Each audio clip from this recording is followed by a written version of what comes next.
talk about the team we love. Adrian, good evening to you. Okay, lads.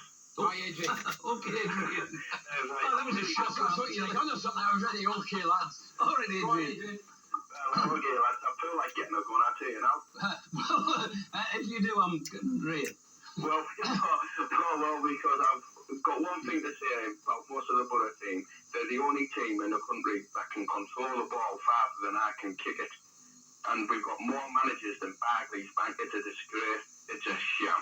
It's a sham. I'm really disappointed. Adrian, you sound a little bit like a very emotional football at the end of the game. You still presumably seething over what went on at the weekend, yeah? Yeah. But what particularly, come on, let's talk it out, China, because this is what Premier League's all about. We want to, never mind all these wishy-washy other phone-ins and things that you hear about. This is where we talk about Middlesbrough Football Club, nobody else, just the Boro. So come on, what do you want to talk about, China? Where do you see it going wrong? Well, because we've got too many old players. We've got too many players who have been at the club for, 10 years or more. We've got too many players not playing the football on big contracts. And it must be really embarrassing to pick up that pay packet when you're not playing football. I thought footballers wanted to play football and not just be in the reserves or whatever. And it really gets my goat because if I was a professional, I would rather go down the lower leagues and enjoy myself. And therefore, you've earned your money and you've enjoyed yourself and you can hold your head up high. So, I think it's a disgrace. Sorry, I'm just trying to think here. Are you talking about people who are part of the squad or people who are actually out there playing? Is this... Both. Both. I mean, Benny's always saying that if you can look yourself in a mirror and say, right, I've done, good today or bad today, you've got to ask yourself those questions. Paul, the first couple of games he played, outstanding. Now he's lost all his confidence. Now, because he's playing with Dross. He's playing. I mean, Paul Ince has got back because he's carrying the team. I think in the midfield we do a lot of passing, simple passes in the wrong areas. We should be doing it. What do you mean by that? We should be doing it further up the field. We're doing it in our own half. We ain't creating anything. When you're a player, if you're a forward, you're asked to produce to score goals. If you're a winger or a wing back, you have to have a product, and that product is getting balls in the box and defending. Midfield, you have to defend, create a bit of magic for somebody, or have an odd potted goal. We don't really do that. We don't really produce as a team. Adrian, can we just tell a little bit about the relegation situation? Middlesbrough just outside the drop zone. How do you see this particular season panning out right towards the end? I think it's a mini league at the bottom. There's 5 teams, and I honestly think, because lads, I love the Boro to death. Yeah. But I think if we don't win our next home game, I think it's a 99 odd bet that we're down, and it hurts me to say because I go all over the country. And we're a laughing stock, and it really gets my goat. In what way? Sorry, Adrian. In what way do you think Middlesbrough are laughing stock? Because the fans pack the team pack the stadium. There's a few people sarcastically talking about 28,000. I heard on something else that earlier wasn't particularly good. Get 28,000 home game against Southampton. I thought was a good attendance. So we've got great fans, got a great stadium, great chairman. We talk about Terry Venables as head coach.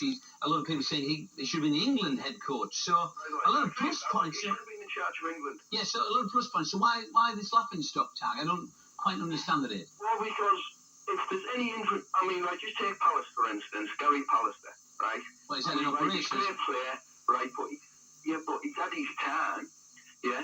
And we sold at Man U for over 2 million. He comes back over 10 years, and he's got. We actually paid more for him, and everyone knew he had a dodgy back. Everyone, it's the same as Gaza. I knew Gaza wouldn't do it. I like Gaza. It's a fair player he was, but we seem to buy old crock players, and it's simply not good enough. You want young players. You look at Man U, right, lads? Who have Man U bought? Well, in the last season, apart from a goalkeeper. They're all young lads. They've all been brought up in the stuff. We know where you're coming from, Adrian. We have signed a lot of players with problems, hoping they would come here, get 40-odd games under the belt. It's not happened. Pallister, he's a big mate of mine. But he has came. Personally, at the time, Adrian, I thought we were robbed. I thought we could have gotten for about 500,000. We've paid 2.6 million. We actually, 10 years down the line, we paid more money for him. No, but hang on. We've got No, money at the time. No, we don't have Gary Pallister. It wasn't because... inflation roared on. When Gary Pallister went for £2 million to Manchester United, that was the record fee that would Yes, it was. Rightly so. Right, yeah. So, we're talking about moving into the days of 10, 12, 15 million. But football. 10 years down the line. So Gary Pallister was bought for a reason, and the reason was to help Middlesbrough not be a yo-yo club to stay in the Premier League. And he played for a couple of seasons. Okay, he's out for the moment. Well, is it really? Bearing in mind, how much are the clubs going to get to stay in the Premier League this summer from TV money alone? About 20. Yeah, but it's still a lot of money for guys who's over the age of 30. But didn't he do the job? He did the job in his first season, yeah. So let's go back to it. So we hijacked the call, Burn.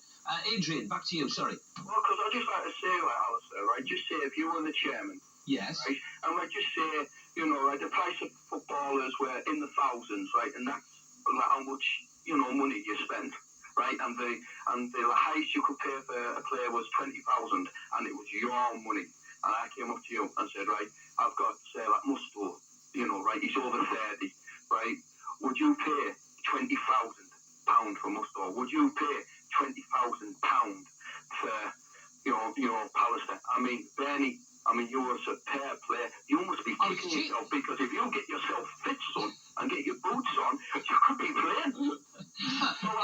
Adrian, I know some people are desperate to get tickets for matches, but really, your call was almost there for the tickets for Charlton. You veered off right at the end. No, I mean, you definitely get them, I'm saying that.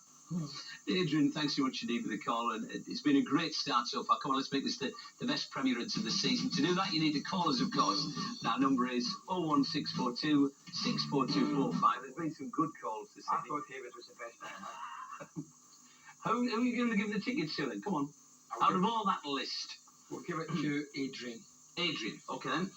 Congratulations to Adrian. You get the tickets for this weekend's game. That's the Boro against Charlton, and let's hope that not only is Adrian shouting on a winning team, that all of the supporters who go along this weekend manage to cheer Middlesbrough on to the full 3 points, because goodness